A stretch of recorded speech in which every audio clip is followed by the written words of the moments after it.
Woo, woo, woo, woo, woo, woo, woo. We are back, man. It's your man, Gotta Die, back with another episode. Hope everybody had a very good weekend. How you doing, Miss Murphy? Thank you for the happy belated Father's Day.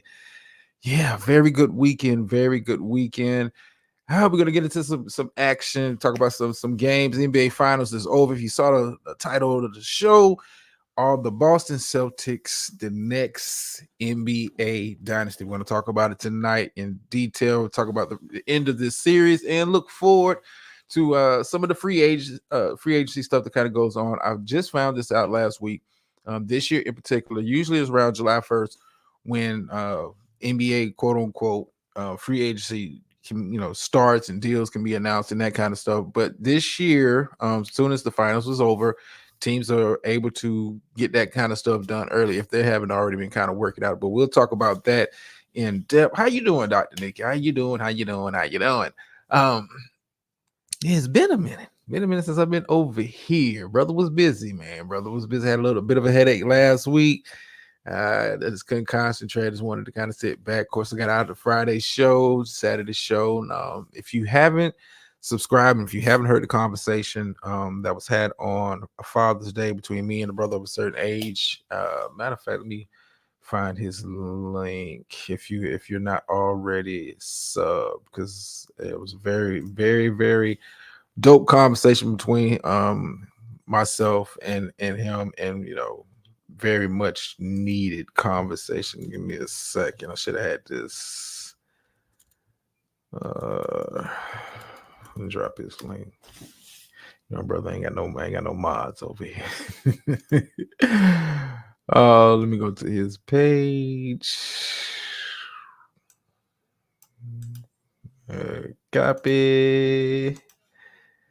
Pace, what's going on? Speak. Yeah, we're gonna talk about it. Matter of fact, you are a Celtics fan. I'll let you have your chance to glow. But if those who are not sub, go over and check out a brother of a certain age. Like I said, very dope conversation, and we'll be getting together sometime in the near future, whenever that is, and collab with some more shows and do that kind of stuff, because it was very, very, very, very, very dope.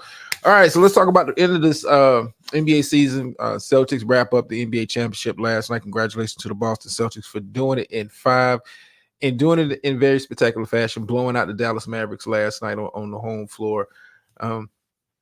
Takeaways from this, I'm gonna start with Dallas, get them out of the way, and then we're gonna focus in on the Celtics and what their future kind of looks like.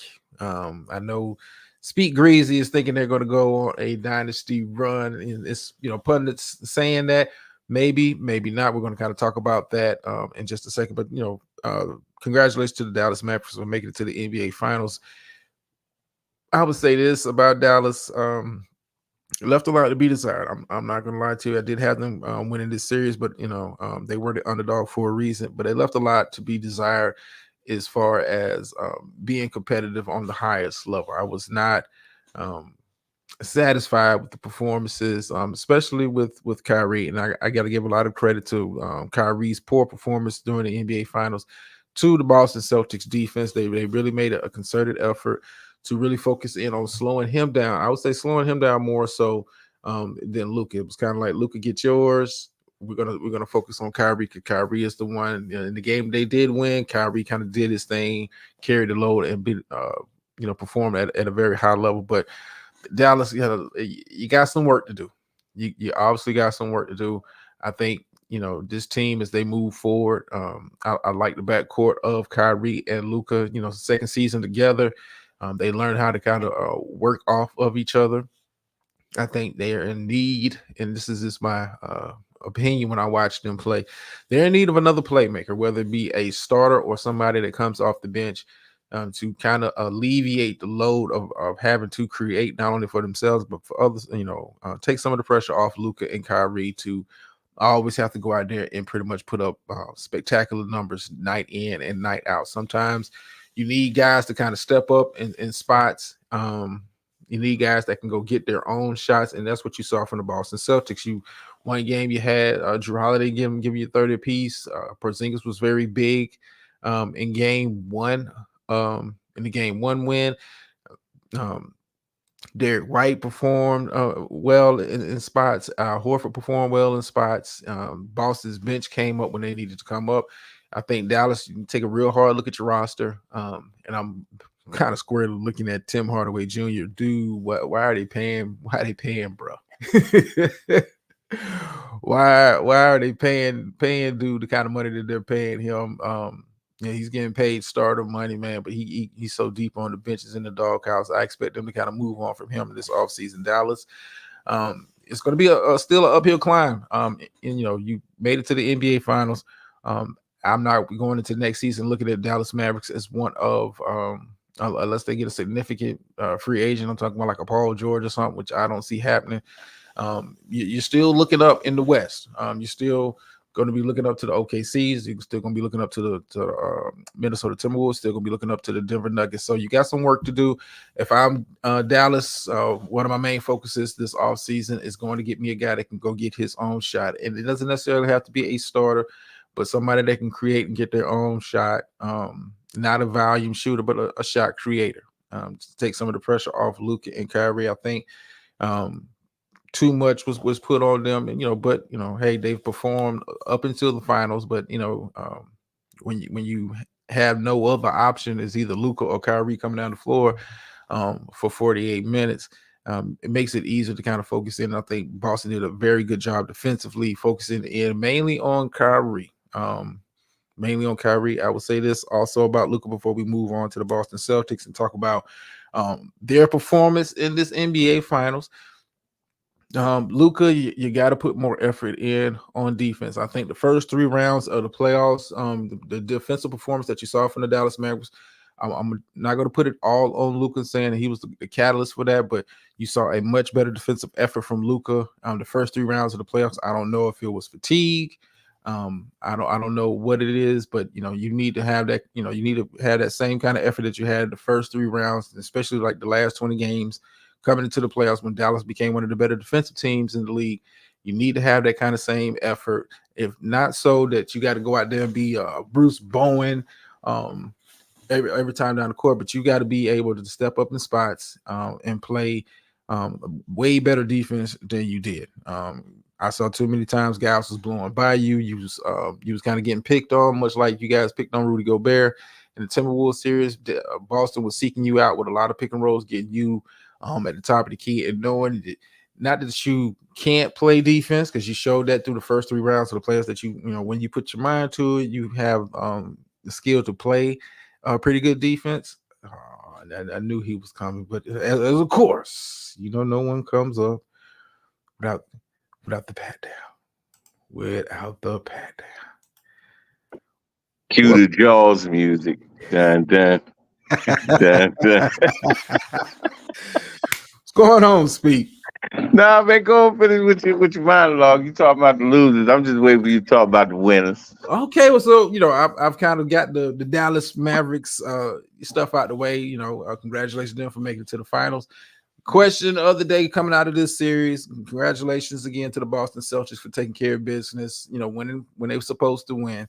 I'm not going to knock them for that now. The series, season's over. I can say, hey, man, y'all kind of had a bit of a cakewalk through the East, but hey, you play who you play, and I can't. Injuries happen. That's just part of the thing. Now, I heard a lot of talk, especially on the talk radio shows and all that kind of stuff, and it made me think: is Boston ready to be the next NBA dynasty? And I'm going to say no. And the reason why I say no, when you have the kind of success that Boston has had over the past 3 or 4 years, and I think what's going to stop Boston from really being the dynasty. When we're talking about dynasty in this era, we're talking about like the Golden State Warriors. I think what's going to stop them is the fact that you having to pay guys money. Jaylen Brown just got a $300 million deal last offseason. Jason Tatum is due for a $300+ million deal. That's a lot of money tied up to two guys. Not even talking about the Drew Holidays, the Porzingis, what you're paying Al Horford and some of those guys, the Derek Whites. You're going to have to start paying these guys. I don't think they're set up for that. Now, I still think the Boston will be in the mix and the conversation for As long as they can keep Tatum and Brown together, they're going to be in the mix. But I don't see dynasty in the future, and that's because how the salary cap is kind of be restructured, luxury tax, and all that kind of stuff to kind of increase the parity in the NBA. I think paying two guys $600+ million and still trying to fill out a roster with the constraints of the salary cap and luxury tax is going to be very, very, very difficult going forward. So I'm not going to say dynasty, but congratulations on a win. Your thoughts, Speak Greasy. Shout out to the C's for picking up the dub and the chip. And Drown picked the wrong team again. But you That's what we want do some over money here. off me, man. You want your money off me. Can't win them all, Speak. Can't win them all. Yeah, but nah, I mean, Dynasty is they do that as soon as anybody win the chip. Is this a dynasty? Plus, you're looking at the history of Boston, which plays into the whole dynasty thing. Like if LA would have won, they'd have been like, "Is they gonna be the next dynasty?" Because of the histories of the two teams. Like they got 18 chips. Yeah. Like that's you know what I mean. That's just the history and culture. But as far as them being a dynasty, I don't know. It depends on how good the East can get because the West is different now. It ain't like the old West, like where you had dogs every series. Yeah, a couple nice teams out West, but West on the decline, and so is the East. What you think? Well, I don't see the West on a decline. I see a new crop of contenders out West. 3 years ago, we weren't having conversations about the Timberwolves and OKC being in the fight for the top team out West. But now you have to have those conversations because the squads they've kind of put together. I think the East. I think this is a big off season for the Eastern Conference because you got some key possible free agents out there that could tip the scales of power in the East. And when I'm thinking about, you might have, Philadelphia is going to definitely be in the hunt for a third star since they've gotten off the top Tobias Harris contract.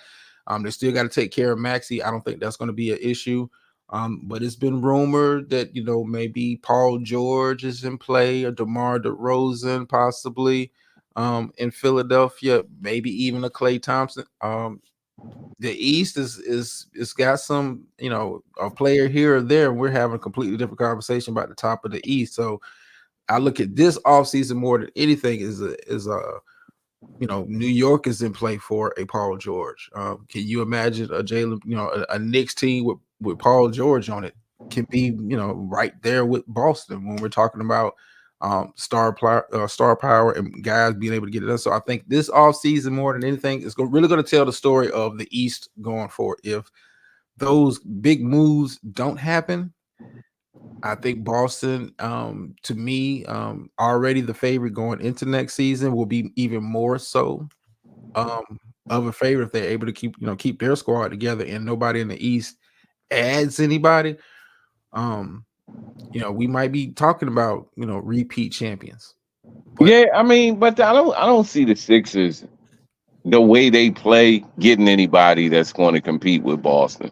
I mean, Boston been whipping their ass for years, regardless of Boston, who they got. come on. Boston is I would say this. Boston has had the luck, especially over the last couple seasons, of being the healthiest team in the East. I mean, no, I don't think luck. Because, like I said, your man Porzingis didn't play the whole. We would have swept the whole playoffs if Porzingis was healthy, and that would have been regardless of Well, who I'm was not in saying, front I of the didn't say y'all team. didn't have no injuries, but when you can say you guys can afford, and I'll say you guys talking about the Celtics, you guys can afford to lose a Porzingis for a couple of rounds of the playoffs. Milwaukee wasn't getting nowhere without Giannis and a hobbled Dame Lillard. Soon as Embiid kind of went down again in the playoffs, it was over for the Sixers. No Jimmy Butler for the Heat. Tyrese Halliburton gets hurt in the Pacers series. I mean, we're having, we might be having different discussions. No, this is a bad conversation. I'm not going to allow you to do that to the No, no, champ. no. No, I'm not. because Listen, it you happened. naming guys who or teams that if they had their guys, they still couldn't fuck with Boston. Well, we're not gonna speak. Come on now. And, You yeah, what? yeah, I'm talking like that right now. I would say this. I think the Pacers had opportunities to stretch out the Boston series longer than it went because they was up in a lot of those games in the fourth quarter. So you saying the Pacers had a chance to win it all, everything? No, I wouldn't Uh, have picked the Pacers to win it, but I think the Pacers gave Boston more of a challenge than the casual fan would have thought. I think a healthy Embiid and the way Maxey played this year would have made it a tough series for them. I think a healthy Giannis and Dame would have made it a tough series. Now Boston would have been the favorite in all of those, but we're not talking about getting swept here. With none of those teams at full strength. Boston has had the luxury. Yes, Porzingis was out, but you still have, you know, guys out there. You still had Drew, you still had Jason, you still had Jalen, you still had Horford, still had Derek White. That is a strong enough starting five without Porzingis.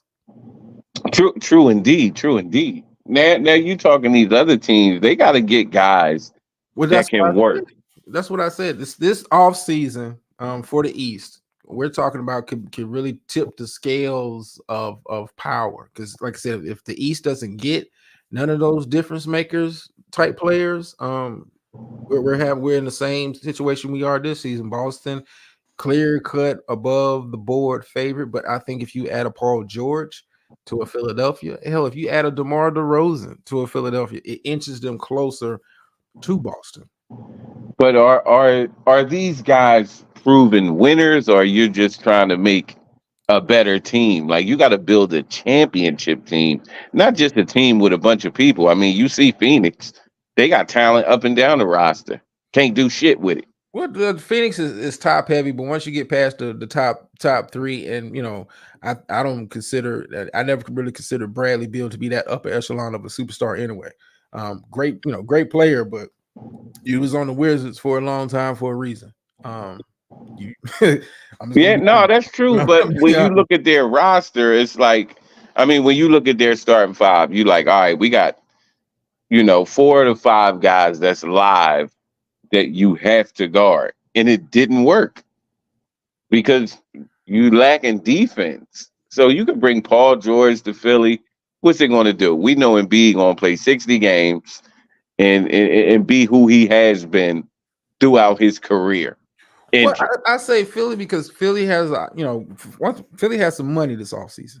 So they can add a Paul George, keep it like a Kelly Oubre, bring in, um, some other, guys to kind of fill out some spots. But we're talking about MB, Maxi ascending to an all-star. You got two guys who play well off of each other, who command attention. You add a Paul George to the mix. I'm not picking. I'm not saying that Boston wouldn't be the favorite in that series, but we're having a completely different conversation. If that's part of the starting five that the Sixers roll out there, I think Orlando has the opportunity. If they can get a couple guys this off season as far as shooting is concerned, they might bump up. I think the East is in a position with the money that the teams have. With the Knicks have some money this offseason. I think they're in position more so. I think the West is going to try to stay pat. Everybody's going to try to keep the talent that they have now. I see them trying to re-sign a lot of those guys, but I think the East, we're having a completely different conversation. About some of these things. I think Boston is going to have a harder time keeping this crew together with how the salary cap and luxury tax works now. Like it's gonna be hard to kind of fill the roster when you're paying two guys $600+ million. I And mean, rightfully well, so. when you're a destination where people want to play, you don't mind the pay cut to win. Especially with a lot of these older guys, they like, yeah, I can go to Boston, chill, play about, 20 minutes a game, give them what I got so I can get on out of here because me getting max deals is about over with, and I could do the least amount of work for the most amount of money over here. I hear you. But I mean, what makes Boston more attractive than Denver? That last chip. Denver got smoked out, man. By the West is in shambles, man. There's no way Denver should have went out like that, but they did. And Well, Boston Denver, been knocking at the door for years. So once you they you they they, not gonna they see that chip, they there for it, man. It's gonna be a good run. put some respect on the West, man. OKC, Minnesota, those teams have been coming for a while, and they're there. Now, would you have been as confident in the finals if you got a healthy, and I'm gonna go, put say Porzingis is healthy, a healthy Celtics versus a healthy Nuggets? Are you Yeah, that confident? yes, sir. Okay. All day long. We a team beat the Nuggets that ain't half as good as the Celtics. So if the C's would have ran up against them, yeah, the guys would have got their shit, but nobody else. We did them just like we did Dallas. Kyrie, you nice. Luca, you all right, but ain't nobody else shit. The Mavericks didn't have another big that was better than Horford, and he's not even our starter. So they was in trouble from the rip. Well, I like Derek Lively. I think what Dallas needed was a guy outside of Luca and Kyrie that can go get their shots. Like Tim Hardaway Jr. I'm looking at you. He was buried so deep on the bench, and rightfully so. Um, but they never had another.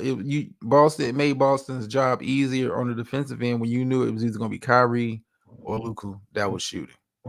Yeah, and they made Luca have to play both sides of the court. Like Luca, you're nice offensively, but defensively, you Yeah, can't I stay. don't You like. can't stay with these niggas. I say that at the start. I was like, I wasn't happy with his effort because he played better defensively the first 3 rounds of the playoffs than he did in the finals. I was like, he was getting blew by. It was like that Olay defense, man.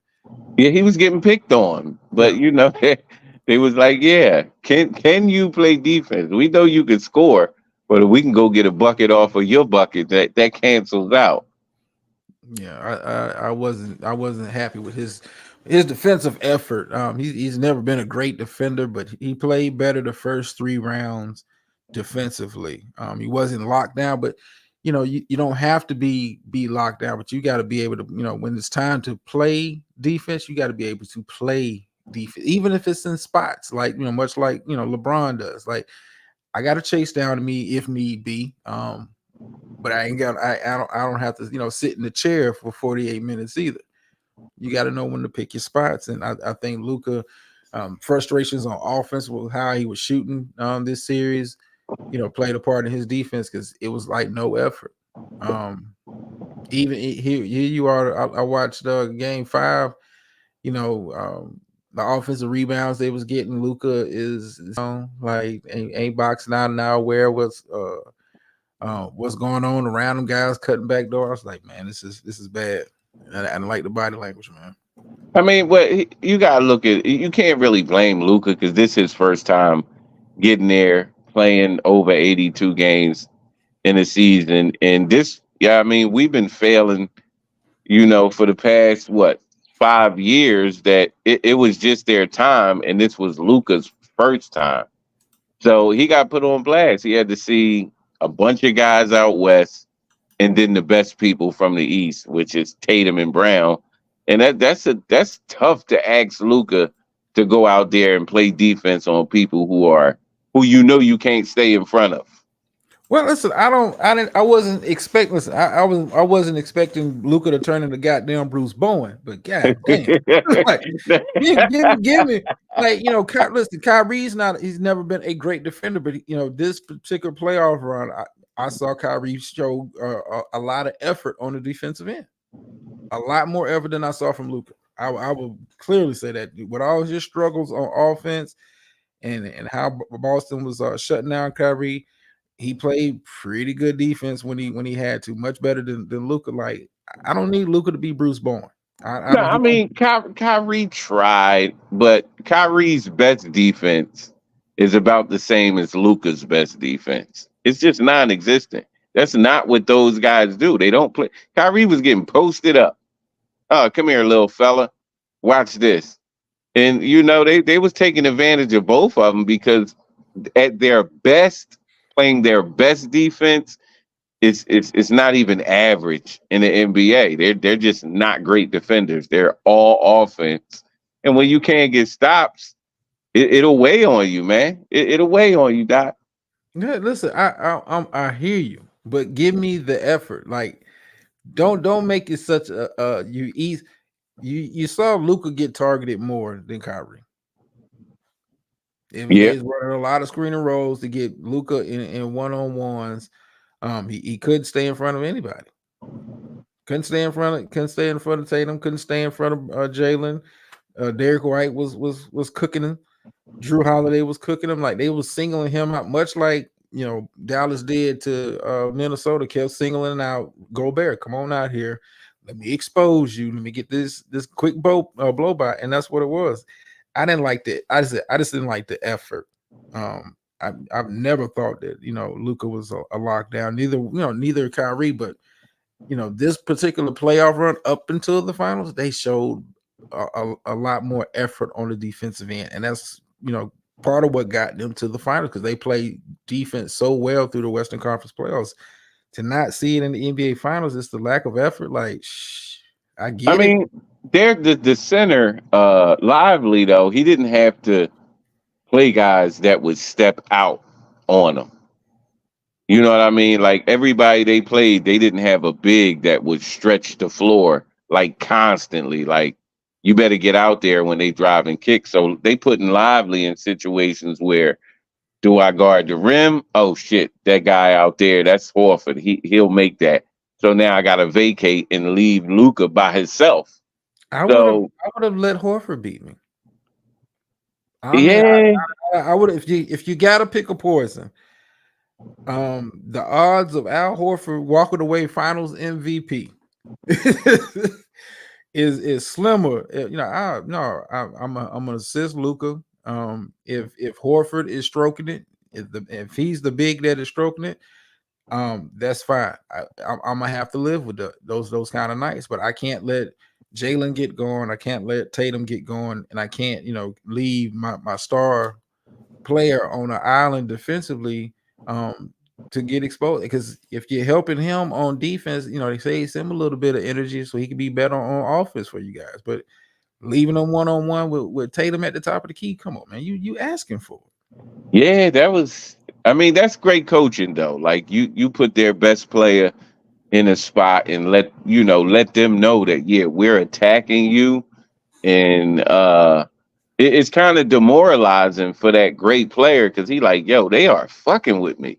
Every time I come down the court and play defense, here come a pick and they trying to put me on Tatum or Brown. This ain't cool. I'm trying to stay out here and guard Horford. Well, I mean, you gotta you said coaching. I think Missoula out coached Kidd, because I thought Jason Kidd would have went with that adjustment especially after the first 3 games. Like damn, you got to do something on the defense. I think offensively they would have been okay, because it wasn't like they was getting stomped every game, but defensively, you got to change it up. Hey, we're gonna double. We're not gonna leave Luka out there by himself. We're gonna run guys out. Like I can live with a Horford getting hot. I can live with a Holiday cooking me. Can they do it for a whole series? This would have been the question for me. Yeah, but then I mean, that philosophy is you counting on Tatum and Brown not doing shit, and for the both of them not to do anything for a complete series Well, is make them damn work near hard. impossible. I don't think it's I don't think they worked as hard as I think they worked harder maybe in the Pacers series than they did in this Mavs series. I think the Pacers played better than the Mavs, and they ended up getting swept. Yeah, yeah. I mean, but the depth of the Celtics, can't be understated. Like they got everybody that comes in the game is not in there for nothing or to fill time. Like they in there and they could light you up. Yeah, but Like, you gotta let the others beat you. yeah, I mean, if you have to pick a poison, I gotta slow down Tatum. I gotta slow down Brown, because once they get going, they start creating for other guys. Like Tatum was putting up some Luka numbers as far as like assist totals. this entire series. Like he got going, and okay, well, when you finally collapse on me, I'm gonna get other guys involved. Yeah, You gotta pick definitely. a poison, man. You know, when you're playing against great players and great teams, you got to kind of pick your poison. Al Horford would have been the goddamn Finals MVP if I'd been coaching. Like, you're gonna have to beat me. You're gonna have to. I'm gonna make Tatum and Brown work so hard to even get their own shot. You're gonna have to carry the load offensively. But who are the guys you're going to put in to give them two guys a difficult time? Like you I can't go play smaller. zone. I go smaller. Mm. You know, I have Lively as my center, but Lively's, you know, he's got a little athleticism on him. Gafford, I would have kind of cut his minutes, and I would have went with a smaller lineup. You have to kind of counteract what Boston is doing to you. At some point, you can't just keep picking. It was either pick and roll Kyrie, pick and roll Luka at the top of the key, and it's just like, yo, we're gonna go to work. It was like ISO ball. It wasn't like Boston was beating them with beautiful offense. It was like ISO ball. Yeah, well, look who you got there. Kyrie, ISO player. Luca, ISO guy. Both of them guys is only good in isolation. Yeah, That's the strength of their games. Like you're not gonna put them in the half court all game and expect them to, you know what I mean, be running Princeton plays. They one-on-one guys get you on skates and pull up on you or do something. yeah. I was waiting for a third guy for Dallas to want to step up into that role of let me join in on the scoring. I think that's going to be a priority for them this all season. Is getting a guy that can get his own shot and don't depend on Luka or Kyrie to set it up for him. Yeah, but again, Dots, you asking somebody to do that in the championship, and I ain't even got used to the lights and, Well, and, and how many reporters is around yet. But I well, gotta that's up my coaching. game. That's coaching though. You adjust. You know how the playoffs go. You adjust to the nature of your opponent, and after the first two losses, okay, cool. This is what they're doing. They're focusing really on Kyrie, still giving Luka some D, but they're making it so hard for Kyrie to even kind of get going, get into his spots, get into his rhythm. Um, you know, I would have kind of took the ball. Either I'm gonna have Kyrie be the one cooking. And in the one game that they won, it was Kyrie being the guy initiating the offense. Yeah, he got off. Yeah, he was the one initiating the offense. If I need a Tim Hardaway Jr. for what we paying you. Hey man, you got to give me at least give me 15 this series. I don't need more. Give me 15. Go out there, create some dribble drives, spot up three. I need 15 from you, and I didn't see the consistent effort from the others. Boston, Drew Holiday was a leading scorer in one game. Porzingis was big in game one for the Celtics. Like I called them the others. Now they're high level others, but they're the others. Yeah. Like you can count on Porzingis when he's healthy for what he's for, but that come with being an unselfish team. Like Tatum and Brown said, "Come on, then we feeding you today." Soon as he got in the game, they was like, "Go get it," and it looked great, right? Yeah. But that's selflessness of the team, great coaching, like people not trying to go out and get 40 every night. If you scoring, then we gonna feed you. You go get the 40. Fuck what my stats say, as long as we get the dub. But Yeah. they with Dallas just doesn't have that. And it make you wonder, why was Tim Hardaway buried so far in the lineup to begin with? Well, Like we it's him. know he can put it, he can light it up, but why is No. Kid not giving him the time? What did he do? Well, listen, he had been so deep on the bench. I don't, they haven't really explained why, but he had been deep on the bench way before the playoffs even started. Yeah, Like that's crazy. yeah, I don't know if it was something internal going on with that. It wasn't like he got to the playoffs and we don't see him. No, he'd been deep on the pine for a long time. He had been in the doghouse for a long time. I don't know if it was, like I said, some team rules type stuff, but yeah, what they paying him, paying him starter money, and he was supposed to fill that role as the the third scorer. You couldn't even get off the bench, man.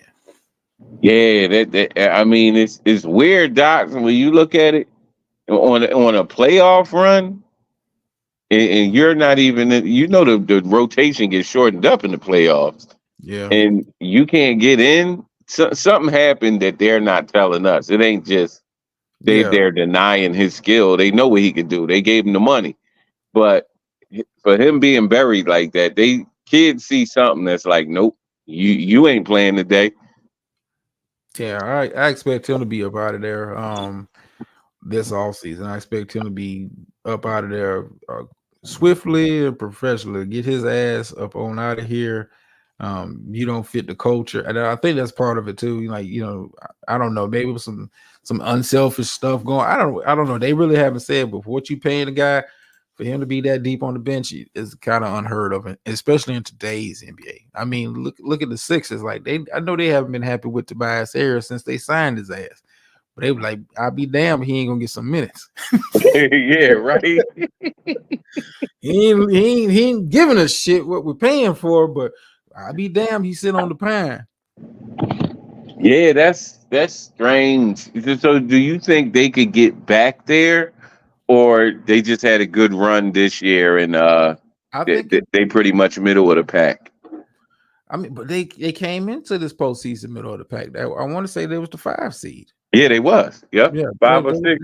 they was middle of the pack already. Like, if the Clippers bring back everybody, you're not better than them healthy. And when we talk about health all the time, you're not better than Denver. I don't think I think OKC will be better. Those young boys will be better. I think Timberwolves will be better.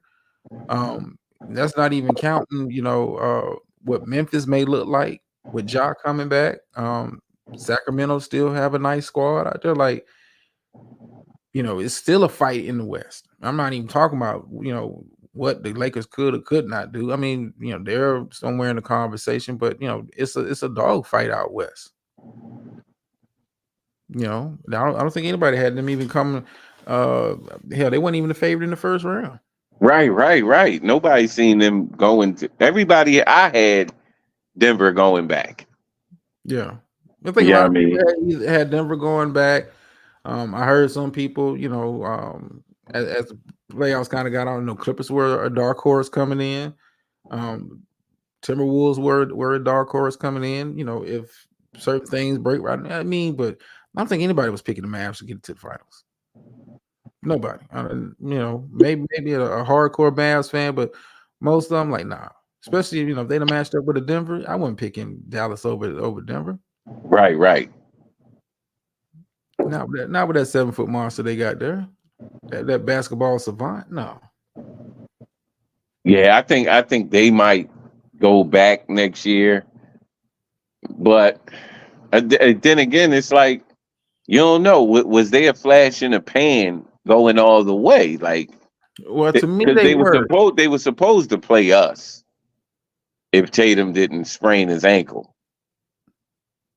And if the first play of the game in Game 7, he sprained his ankle, and it's like, well, damn, they go 30 points walking out of the gym, and they had to play Miami. I mean, hold up. You guys let Miami with just Jimmy Butler and some dudes. Shout out to Bam, but some dudes Yeah, drag y'all to 7. Come on, man. I understand that completely. All Boston's fault, but you can't predict injuries. I think if Tatum would have played that Game 7, things would have went different. But the first play of the game, he get sprained his ankle. Like, well, goddamn, we worked hard to win these 3 games to get this Game 7. Now we got to do it without, our best score. So But I mean, last year's team, I don't think y'all were beating Denver last year. I don't Now, know. I don't know. It would have been a better matchup than Miami. well, yeah, I would definitely agree with that. But I think this year's team was better because I don't think Boston played defense as well as they did this year. They got back to their defensive roots this year. I don't think It would have been a better series against the Heat, but I would have had Denver beaten Boston last season. Now this season, if they had met up, I mean, it would have been a much better series than what you got from the Mavs. I tell you that much. Yeah, I agree. Because it Um, would be difficult to single, the types of players that Denver have. They don't got like ISO guys. yeah, They're going to stand in the half court and pick you apart. And when they run, yeah, I mean, Jokic going to hit somebody for the dime. So they got two different styles of play that you got to be prepared for. They're definitely not Denver. yeah. I watched a couple of the couple games they played this season against the Nuggets. Yoke was giving them problems. Yoke was giving them problems. But Herbert, let me get my ass up out of here speaking. These 30-minute shows over here. Yeah. I just came to say, I mean, we back. I mean, it took 16 years, but we are back, Jack. Yeah, and what I was about to say, I may be doing the show Thursday, kind of go over some of the pending free agents because it's a lot of interesting free agents, a lot of possible moves, and I want to kind of get into that before all these guys get signed up, and ruin the goddamn show I had planned. Oh yeah, well, my bad. Yeah, tell them catch up, man. Seeds on top. All right, speak, man. I try. All right, bro. All right, end you guys off. I hope everybody has a very good end to the rest of your week, man. Happy Juneteenth for those that celebrate and all that stuff tomorrow. Hopefully we'll be back Thursday with that kind of show. If not, I kind of switch it up. As far as the content is concerned, working on trying to maybe do a show on Friday, a Freestyle Friday show. We'll see. I don't like to bring y'all half-ass. Shout out to the one in the chat. Miss Murph, to answer your question from earlier in the other space, since it's just us, it was reason why he's mad at me is because it was unexpected, and how to sometimes you got to come outside and to put a nigga in his place, and since that happened, I haven't had that particular issue with anybody else. So, I mean, it's a lot. I'm not going to get into it here, but that's what it was. Sometimes you got to come outside to put a nigga in their place, much like the C's did the Mavs this NBA Finals. Like I said, we'll be back on Thursday. Make sure y'all tune in for that show. Like I said, I may be doing a Freestyle Friday show. Trying to get some material together for that show. I want to kind of revisit the WNBA and the fact that they're going to be losing about $50+ million this season, and have been losing money the majority of the years that they've been in existence. Is it time to hang it up for the WNBA? We may be doing a show on that, something like that. This is a bunch of hodgepodge stuff. But anyway, let me get my behind up out of here. As always, y'all know the phrase that pays over here. Sometimes you win, sometimes you lose, but every time you learn. And I'm out.